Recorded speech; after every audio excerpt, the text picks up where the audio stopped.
Un cordial saludo, mi nombre es Jacobo Gómez Pérez, soy estudiante del programa de agronomía.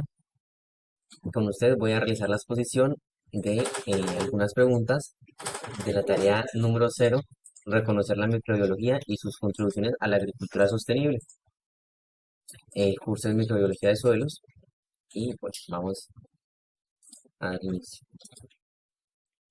Bueno, el objetivo de la siguiente actividad busca comprender el suelo como un ecosistema sostenible, sus componentes físico-químicos, seres vivos e interacciones que se realizan en él, por medio del análisis de dos lecturas críticas, dos publicaciones científicas con contribución a la microbiología en la agricultura sostenible. Bien, ¿qué es, ¿qué estudia la microbiología y por qué es importante? Bueno, la importancia de de la microbiología radica en su impacto en todos los aspectos de la vida diaria y esos impactos no se limitan a las ciencias de la salud. Por el contrario, el conocimiento de las microvidas tiene un impacto en los campos de la industria, los recursos energéticos y la gestión pública, aunque la existencia de los microorganismos han sido potencializada desde la antigüedad.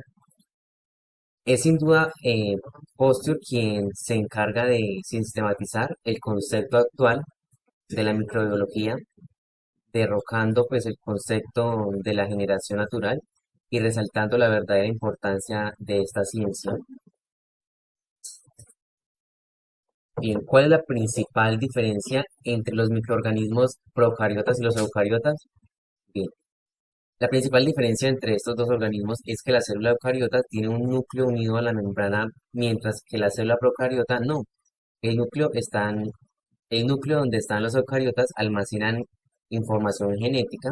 En los procariotas el ADN se acumula en la región nucleoide, pero no se almacena dentro del núcleo unido a la membrana. El núcleo es uno de los muchos orgánulos unidos por la membrana en los eucariotas. Por otro lado, los procariotas no tienen orgánulos unidos a la membrana. Bien, ¿cuáles microorganismos comprenden las eucariotas y cuáles los procariotas?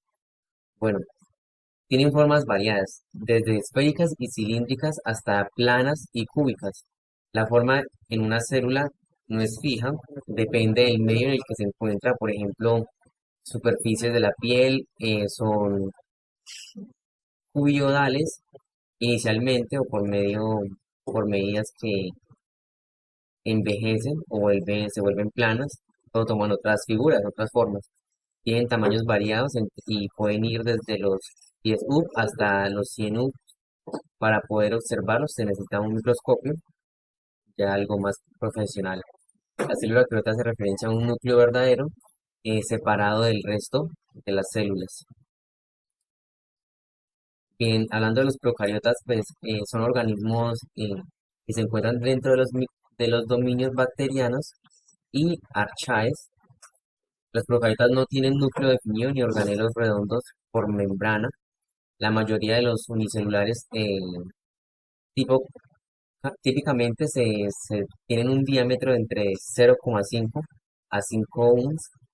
Casi todos tienen pared celular. Los procariotas se reproducen rápidamente por fisión binaria y pueden dividirse cada 1 o 3 horas.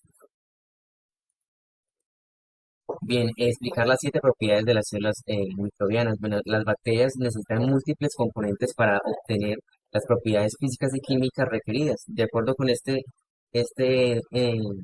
entendimiento, podemos encontrar los componentes bacterianos combinados con el citoplasma y los ribosomas responsables de la síntesis de proteína y el ADN.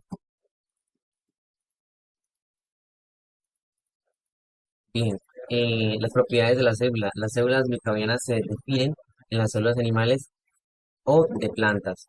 Crecen, se multiplican y generan energía. Materia genético del ADN ocupan un saco recubierto de membrana en el interior de la célula. La célula microbiana es una unidad aislada de las otras células mediante una membrana celular, la cual contiene en su interior sustancias químicas y estructuras subcelulares. Bien, muchas gracias. Eso es todo por el momento. Buenas noches, compañeros. Mi nombre es Karen Yesenia Casanova Silva. Soy estudiante del curso Microbiología de Suelos. El día de hoy les voy a responder una serie de preguntas de la tarea 0. A mí me correspondió de la pregunta 5 a la 10. La pregunta número 5 es la siguiente. ¿Qué factores controlan la abundancia y diversidad de las poblaciones microbianas? Primeramente, ¿qué es una población microbiana? Es un grupo de células derivadas de una sola célula parental por divisiones de células masivas. Estas células microbianas viven en asociación con otras células. La abundancia y diversidad de cualquier comunidad está estrictamente controlada por recursos alimenticios disponibles y por condiciones, ya sea temperatura, pH, presencia o ausencia de oxígeno, que de alguna u otra manera prevalecen dentro de estas. La siguiente pregunta es ¿cómo se clasifican los microorganismos de acuerdo a las condiciones de su hábitat o ambiente en el que viven? Los microorganismos se dice que se clasifican según su ecosistema o su hábitat. Existen microorganismos dentro de la atmósfera, en el suelo, en el agua, en las plantas y también microorganismos de origen animal que se encuentran presentes en la piel o en las fosas nasales y la garganta. Hay organismos aerobios que son aquellos que necesitan oxígeno para vivir y reproducirse, o los anaerobios que no necesitan oxígeno para crecer. Les voy a explicar. Están los organismos del suelo que se clasifican según el tamaño, que están los microorganismos que son los de menor tamaño, los mesoorganismos que son los de mediano tamaño y macroorganismos que son los de mayor tamaño. Se clasifican también según el hábitat en el suelo, que son los hidrobios, que son aquellos que viven en el agua del suelo y son aquellos como las bacterias, las algas y los protozoarios. Están también los atmobios, que son aquellos que se han adaptado a vivir en la atmósfera. Se clasifican también según el tiempo de permanencia. Entre ellos se encuentran los edafobios, que son aquellos que cumplen todo su ciclo biológico en el suelo, los edafofilos, que son aquellos que no tienen que cumplir obligatoriamente todo su ciclo, y los edafocenos, que son los organismos que se pueden encontrar casualmente en el suelo. La siguiente pregunta es ¿cómo se clasifican las bacterias de acuerdo a su forma y agrupación? Las bacterias se clasifican de la siguiente manera, con un nombre científico. Se dice que al igual que las bacterias, al igual que los seres vivos, las bacterias se clasifican por género y por una especie. El nombre científico se compone del género seguido por el de la especie a la que pertenece. La tinción, que son aquellas donde las bacterias se clasifican por el color que adquieren después de que se les aplican ciertos productos químicos. Las formas se clasifican en tres, ya sea esferas, bastones y espirales. La necesidad de oxígeno se clasifica en dos grupos. Hay algunas bacterias que necesitan oxígeno para vivir y hay otras que no son. A las que necesitan se le denominan aerobias, como lo decíamos anteriormente, y a las que no, anaerobias. Por último, se clasifican según su composición genética, que son unas pruebas que se les realizan y de esta manera determinan las diferentes composiciones genéticas o genotipos de las bacterias. La siguiente pregunta es ¿dónde se encuentran los microorganismos en la Tierra o cómo se encuentran distribuidos? Se dice que los microbios se encuentran en todas partes. Hay en nuestro cuerpo, en las plantas, en los alimentos y hasta en los lugares donde más inhóspitos. Se dice que pueden habitar en lugares extremadamente diversos y pueden estar en cualquier lugar que sea adecuado para su crecimiento y su desarrollo. ¿Cómo se beneficia la agricultura de los microorganismos? Se dice que los microorganismos tienen una serie de efectos bioestimulantes y de biocontrol que ayudan a la planta a desarrollarse en condiciones de estrés abiótico y recuperarse tras esos periodos. Los microorganismos son capaces de ajustar las necesidades hídricas de la planta, incrementando la fotosíntesis, movilizando los metales y aumentando los rendimientos de los cultivos. Es necesario realizar estos microorganismos con capacidad de promover el crecimiento de las plantas como una gran alternativa de biofertilización. La última pregunta es ¿por qué es importante la bioremediación microbiana en el suelo? Esto es un proceso biotecnológico donde se utilizan microorganismos, hongos, plantas o enzimas que son derivadas de ellas para lograr recuperar un medio ambiente alterado por contaminantes a su condición natural. Es decir, que estos procesos de bioremediación involucran reacciones de oxidación y reducción donde los contaminantes se reducen por medio de, de plantas. Además se dice que hay diferentes tipos de contaminantes que se logran eliminar con esta técnica. Finalmente les voy a explicar los tipos de bioremediación. Está la remediación microbiana, es donde se utilizan microorganismos directamente donde hay un contaminante y esto ayuda a prevenir y a recuperar estos ecosistemas. Está la degradación enzimática, que consiste en emplear enzimas en lugares contaminados con el fin de degradar las sustancias nocivas. Y la fitorremediación, que es el uso de las plantas para limpiar los ambientes contaminados. Muchas gracias. Esas fueron las preguntas que me correspondieron sustentar.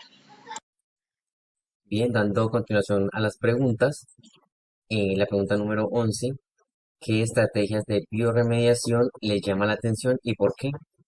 Bien, para mí la fitorremediación es una de las estrategias de recuperación de nuestro medio ambiente más funcional, ya que aprovecha la capacidad de ciertas plantas para absorber, acumular y metabolizar, eh, vol- volatilizar o estabilizar contaminantes presentes en el suelo, aire y agua, o sedimentos como metales pesados, metales reactivos, compuestos orgánicos y compuestos derivados del petróleo.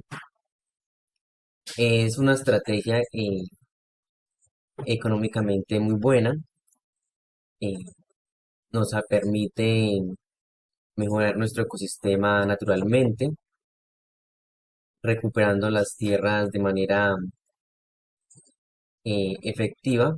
Se aplica principalmente en terrenos extensos donde existe contaminación superficial. Es una buena estrategia que se puede utilizar en el Bichá, ya que nuestras tierras son áridas, arenosas, arcillosas, son tierras con poca capacidad de nutrientes y pocos seres, microorganismos, perdón. Bien, esta tecnología tiene como ventaja sobre otros métodos de remediación de suelos que es de menor costo, fácil de aplicar y estéticamente agradable.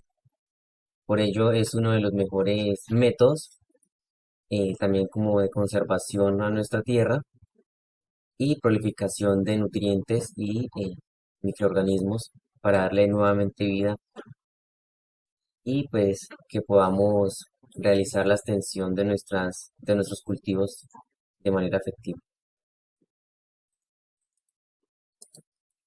Bien, la pregunta número 2. Seleccione un microorganismo de la tabla número 2 que podría solucionar un problema asociado al suelo en su región y mencione brevemente cómo sería la acción microbiana de este microorganismo. Bien, los microorganismos son seres unicelulares como pluricelulares que no se pueden ver a simple vista. Por ello, voy a utilizar y prefiero utilizar de la tabla las micorizas, que hace referencia a la asociación del establecimiento entre hongos y raíces, considerada como una simbiosis mutualista, multifuncional, cuyos efectos no se restringen solo a la nutrición de los cultivos, sino que incluyen también beneficios en términos de uso sostenible eh, de nuestros suelos y de conservación a la diversidad biológica. También cabe mencionar y resaltar que los hongos formadores de las micorrizas son microorganismos microrrizogenosos, son uno de los principales grupos de microorganismos beneficiosos para mejorar y establecer el desarrollo de nuestras plantas y cultivos. Las micorrizas son hongos y bacterias que ayudan a florificar en la tierra nos permite mejorar su estado de nutrientes y fertilidad, mejorar su pH y es una estrategia convencional, una estrategia en- muy factible para volver a utilizar esas tierras que han sido degradadas y que no están siendo utilizadas por problemas de nutrición. Muchas gracias.